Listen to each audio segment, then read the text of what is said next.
अस्सलामुअलैकुम and welcome to biology with Kamran Safi. आज के लेक्चर में हम लोग डिस्कस करेंगे पोलिनेशन के बारे में। तो जब हम लोग पोलिनेशन देखते हैं, पोलिनेशन है क्या चीज? हम लोगों ने लास्ट लेक्चर में पढ़े कि जो मेल पार्ट के जो माइक्रोस्पोर होते हैं वो छोटी छोटी थैलियों में बंद होते हैं। उन थैलियों को हम लोग क्या कहते हैं? पोलन ग्रेन्स कहते हैं। तो याद रखें, अगर एक मेल पार्ट को अगर हम लोग ड्रॉ करें, फॉर एग्जांपल एक हम लोग जो है वो स्टेमन को ड्रॉ करें, तो एक स्टेमन के अंदर क्या था? एक था फिलामेंट और एक था एंथर। इस जो है वो क्या होना बेटे, इस एंथर के अंदर बहुत सारे पोलन ग्रेन्स होते हैं। क्या होते हैं? पोलन ग्रेन्स होते हैं। अब ये जो पोलन ग्रेन है ना, बेसिकली ये फीमेल पार्ट तक जाते हैं। फीमेल पार्ट अगर हम लोग ड्रॉ करें तो तीन जो है वो इसके हिस्से थे। वो तीन हिस्से कौन से थे? स्टिग्मा,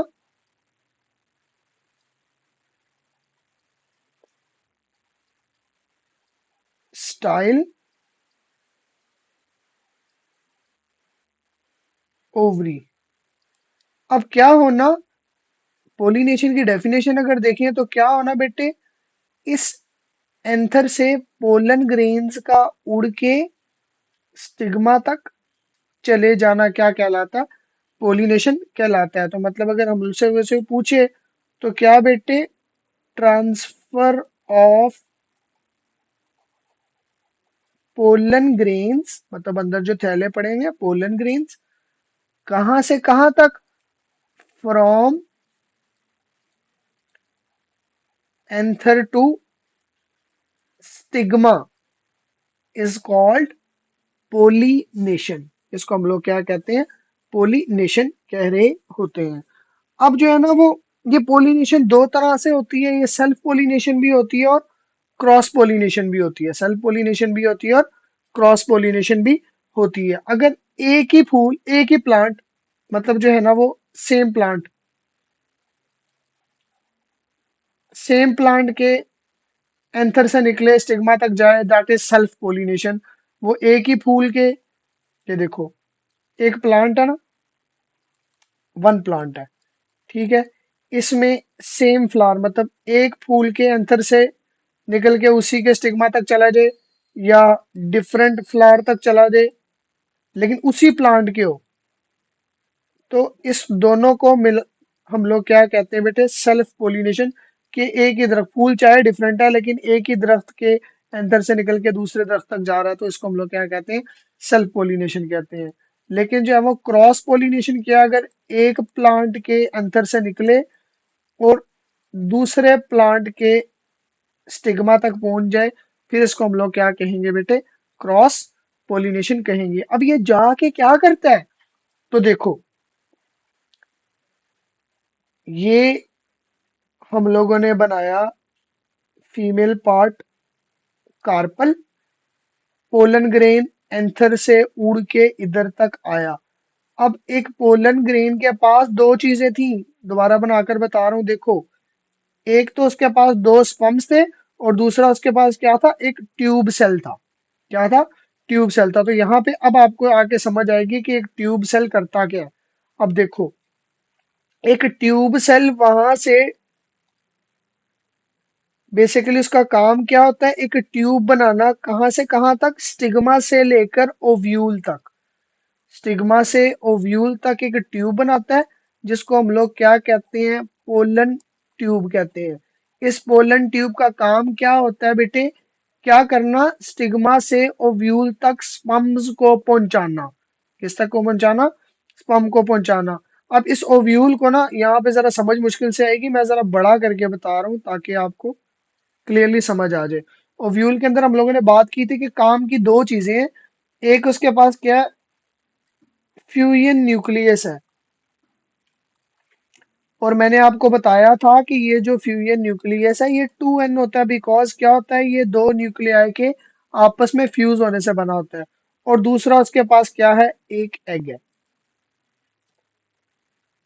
लेकिन अब क्या हो रहा है? पोलन ट्यूब यहाँ पे ट्रांसफर कर लेती है। देखो, इसने तो जो है वो ट्यूब बना ली, लेकिन ये जो दो स्पम्स है ये अंदर ट्रांसफर हो जाते हैं। क्या हो जाते हैं? अंदर ट्रांसफर हो जाते हैं। जिसमें से क्या होता है? एक स्पर्म एग के साथ मिलता है, क्या होता है? एक जो है वो स्पर्म मिलता है एग के साथ, मैंने आपको बताया था। एग और स्पर्म के आपस में मिलने को हम लोग क्या कहते हैं? फर्टिलाइजेशन कहते हैं। क्या कहते हैं? फर्टिलाइजेशन कहते हैं। और इसके मिलने से नतीजे में जो नया सेल बनता है उसको हम लोग क्या कहते हैं? जाइगोट कहते हैं। क्या कहते हैं? जाइगोट कहते हैं। और यही वो जाइगोट है जो बड़ा होके फिर जो है वो न्यू प्लांट में कन्वर्ट होता है, न्यू ऑर्गेनिज्म में कन्वर्ट हो रहा होता है। दूसरी चीज आपके पास क्या आ गई बेटे? ये देखो, ये दूसरा स्पर्म। ये दूसरा स्पर्म क्या करता है? फ्यूजन न्यूक्लियस के साथ मिल जाता है। दूसरा स्पर्म किस किस का मिलता है? फ्यूजन न्यूक्लियस के साथ मिलता है। तो मतलब देखो, स्पर्म प्लस फ्यूजन न्यूक्लियस। लेकिन यहाँ पे एक चीज जो समझने वाली है वो ये कि फ्यूजन न्यूक्लियस पहले से डायप्लॉइड है, तो स्पर्म क्या है? हैप्लॉइड है। तो इसके नतीजे में जो सेल बनता है ना शुरू में, उसको हम लोग कहते हैं एंडोस्पर्म सेल या एंडोस्पर्म जो है वो न्यूक्लियस, जो बाद में बड़ा होके क्या बनाता है? एंडोस्पर्म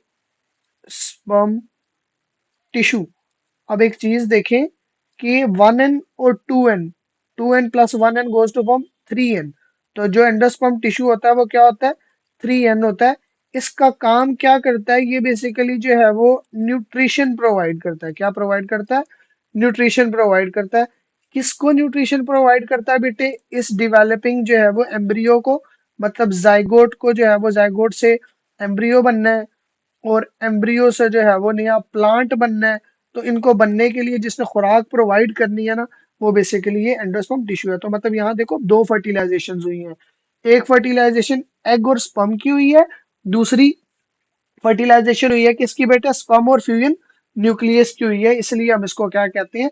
डबल फर्टिलाइजेशन कहते हैं। तो शुरू में ही मैंने आपको बता दिया था कि अगर जो है ना वो एक जो है ओवरी है, ये ओवरी डिवेलप करती है फ्रूट में, इसी तरीके से इसके अंदर ओव्यूल होता है जो डेवलप करता है इनटू सीड। तो खुद देखे ना यार, सीड को हम ग्रो करते हैं, उससे जो है वो एक नया प्लांट बन जाता है। क्यों? क्योंकि सीड के अंदर दो चीजें हैं। एक उसके अंदर एग था जो फर्टिलाइज होके क्या बन गया? जाइगोट बन गया। जाइगोट डिवाइड करता रह गया, एम्ब्रियो बन जाएगा। और दूसरा उसके पास क्या था? एंडोस्पर्म टिश्यू था जिसने उसको खुराक प्रोवाइड करनी होती है। लेकिन कुछ प्लांट्स ऐसे होते हैं जिसके अंदर जो है वो क्या होती है? ये फर्टिलाइजेशन होती नहीं है, मतलब बगैर फर्टिलाइजेशन के प्लांट पैदा होते हैं।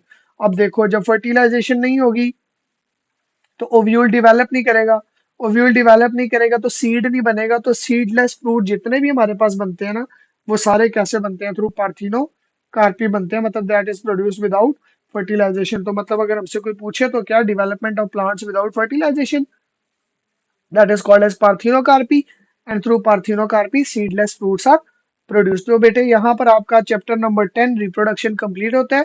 उम्मीद करता हूँ आपको समझ आ गया होगा। ऐसी मजीद वीडियोस के लिए बायोलॉजी विद कामरान साफी को सब्सक्राइब कर लें ताकि आपको आगे आने वाली वीडियोस भी मिल सके।